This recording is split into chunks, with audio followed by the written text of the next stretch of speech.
Well, thank you very much, Dom. Can I acknowledge you, Professor Holger Menke, TIA board members, ladies and gentlemen. It's great to see so many stakeholders from right across the agricultural sector. It's wonderful to be here, honoured to be here to officially open the 2014 Science Showcase, and indeed an opportunity to showcase the excellent research, industry development, extension and education that the Tasmanian Institute of Agriculture is undertaking. And it's also an opportunity for engagement between staff of the TIA and you as stakeholders to assist in setting TIA's agenda for the year ahead and further on, no doubt. And I note that the theme of this year's showcase is rethinking agriculture, from on-farm productivity to agri-food profitability. And I would like to share some thoughts with you how that fits with our ambitious agenda as the new government we've set for the agricultural sector to increase its value tenfold to $10 billion per year by 2050. Let me first say that our government recognises that our agriculture sector is already a key pillar and so important for our Tasmanian economy, generating wealth and jobs right across Tasmania, particularly rural and regional Tasmania. We also know that farmers are some of the best in the world, our farmers, and much of what we initially want to achieve as a government is simply to get as many obstructions out of the way of farmers and to do what they do best and allow them to get on with the job they do well. We've established AgriGrowth Tasmania, a new specialised division within my department, and their task is to link industry and government by providing more responsive and targeted support to meet industry needs. However, removing unnecessary red tape and reducing the unnecessary costs imposed on farming will only get us so far. We will still need and will always need innovation in products and practices to take Tasmania's agricultural sector into a new phase of competitiveness and profitability. The clear focus of our AgriVision 2050 plan is to grow our industry by building on our competitive strengths, and there are a number of them. Protect our reputation through strengthening our biosecurity front line and investing, of course, in the right areas, such as innovation, research and development. And this includes an additional $3 million investment in new R&D, farm productivity and irrigation support programs, which will clearly be evident the August the 28th budget. And TIA will have an important role to play in helping to achieve our vision for agriculture. Innovation in agriculture can only come about by ensuring there are strong partnerships between all parties, and that is evident here today. Researchers, producers, processors, and even the regulators need to work together to fund, develop, and implement the innovations of the future. And as a Minister for Agriculture, I will be encouraging my fellow farmers to get on board and working with various stakeholders right across the research and development and innovation field.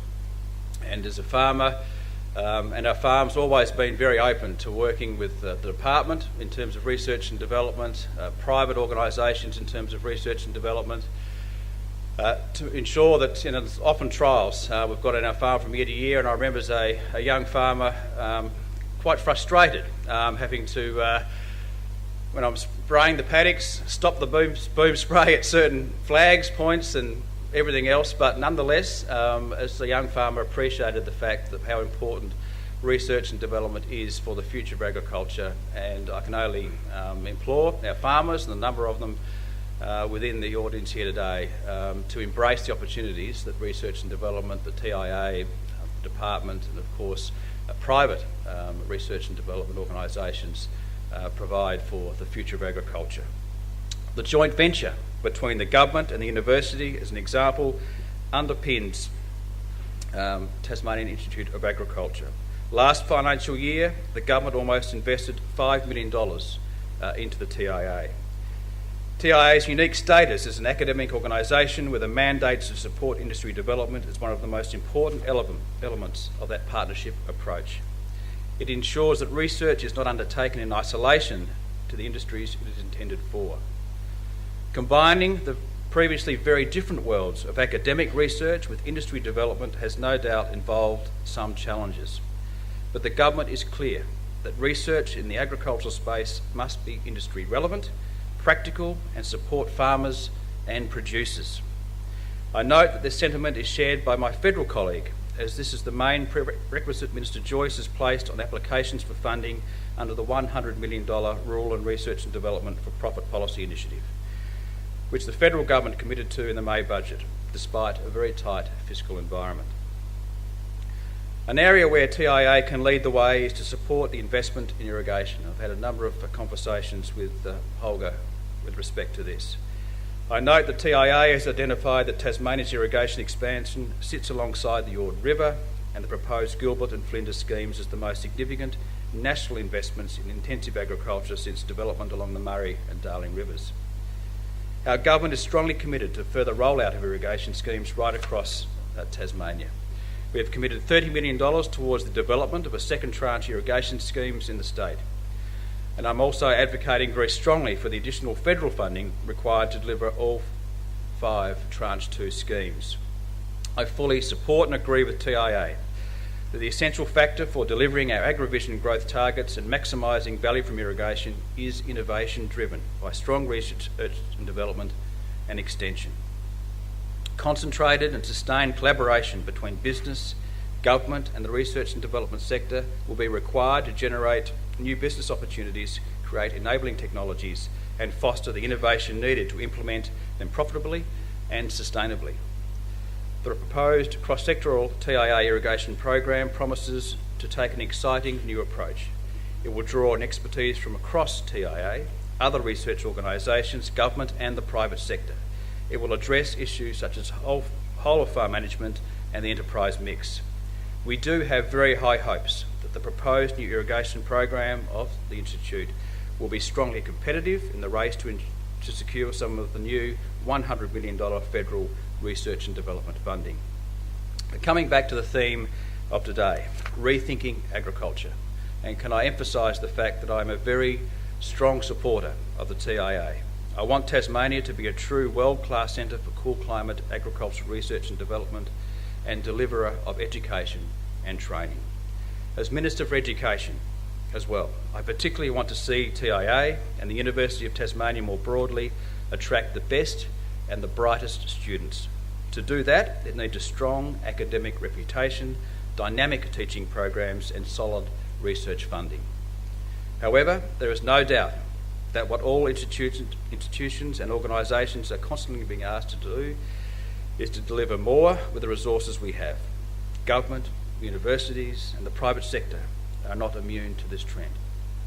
None of us in this highly competitive sector can afford to become complacent, and innovative new approaches need to be part of that conversation. We need to constantly examine what we do and how we do it in order to determine whether there may be a better way. By way of example, I'm pleased to see that even in the program, the leaders of the extensive agriculture and dairy centres will be jointly discussing pastures, which is after all the fundamental ingredient to both our red meat and dairy industries. We therefore warmly welcome TIA and the entire agricultural sector to rethink, as the theme of the day suggests. I would like to conclude by thanking you again for the invitation to open this showcase and to congratulate once again the TIA in putting together such an interesting program for the day. You are going to be discussing some of the key challenges both for TIA's engagement with industry and for Tasmanian agriculture more broadly. I very much look forward to hearing the outcomes of the day. It's my pleasure to open officially the showcase for the day. I congratulate everyone involved in putting it together, particularly Holger and his team, and I thank Holger particularly for the communication that we've had over the course of the last 4 or 5 months. As I say, I want to emphasise this government is very much about research and development and innovation, investing in those right areas. And I'll be doing all I can as Minister for Agriculture to support that and advocate for that in farming sectors. And that's not always easy to do because farmers have, in many cases, very diminishing gross margins, and that's not always the focus. But I will be making sure that from my advocacy for TIA, research and development, greater collaboration across the field, that the people that we need to all serve, if you like, that's our farming and our rural and regional communities, for a brighter future for Tasmania, need to understand the importance of innovation, research and development, so we can drive agriculture, our rural and regional communities upwards. Thank you very much for your time today.